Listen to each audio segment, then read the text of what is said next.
Ayan guys, nandito na naman muli ang kusinera na hindi, feeling kusinera lang naman. Ako ay magluluto ng adobo. Ganito guys Oh, lagyan natin ng konting mantika para panggisa natin sa ating bawang. Ang aking lulutuin guys ay adobong manok. Ayan, adobong manok muna tayo. Yung lutong Pinoy. Ayan, lutong Pinoy ba yan? Ayan, syempre, lagay natin yung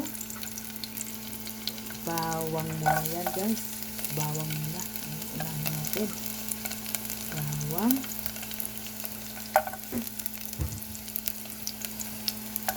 Tapos, eto, sibuyas. Sama na lahat yan. Wala nang paligid-ligid pa. Ayan. Bawang, sibuyas, sa na aking sandok. Ayan. Okay, halo-halo, diba? Ganyan lang ang pagluluto ng ating pagkain. Lutong Pinoy. Ano yan? Lutong adobo. Lutong Pinoy. Ayan. Ayan. Ayan, napapansin nyo guys. Konti lang ang matika. Parang hindi na nagigisa yung sibuyas to. Kasi, yung manok, marami naman mantika yan. Diba? Tapos guys, ang susunod naman natin yung kalabasa. Kalabasa? Patatas. Mali-mali guys, no? Dapat patatas pala. Bakit ganito yung sa kalabasa? Yan. Tapos isunod naman natin ngayon yung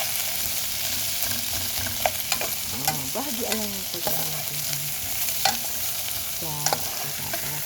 Bahagi alam. Malipstikan ba siya?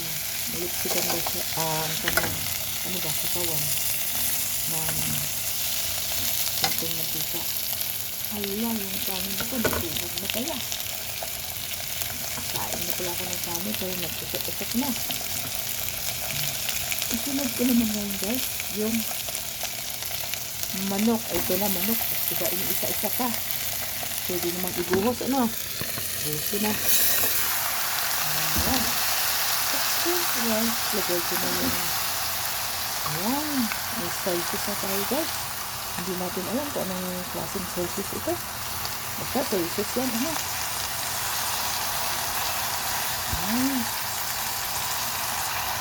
Ayan ang aking guys. Yan ang aking adobo. Bahala ka na dyan. Anong klaseng sauces yan. Ayan, baka napadami, Hindi natin alam kung anong lasa niyan. Ayan, first time kong gumamit ito. Hindi ko nga alam ang i-pronounce yung pangalan ng sauces na yan. Siyempre, hindi natin makakalimutan yung suka. Ayan. May suka yan guys. Bahagi lang din ng suka yan guys. Ang suka namin guys. Nasa malaking galon Dapat kami maubusan ng suka kasi nilalaklak namin yan. Tapos guys, lagyan natin ng ito guys, Ajinomoto yan. Nilipat lang namin sa bote ba? Wala, napadami yata guys, no? Pero depende sa iyo yan guys kung lagyan mo pa siya ng asin. Pero lalagyan ko siya ng konting asin guys para alam natin masarap na, Ayan iodized salt yan guys.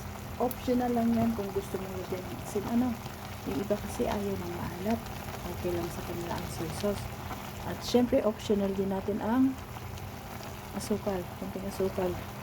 Alam mo guys, ako hindi ako maarte.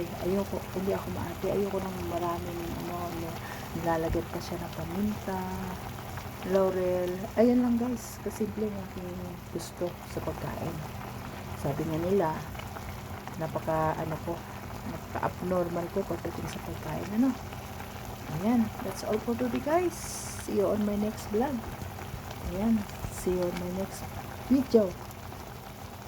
Yan, bye for now. I love you all and God bless.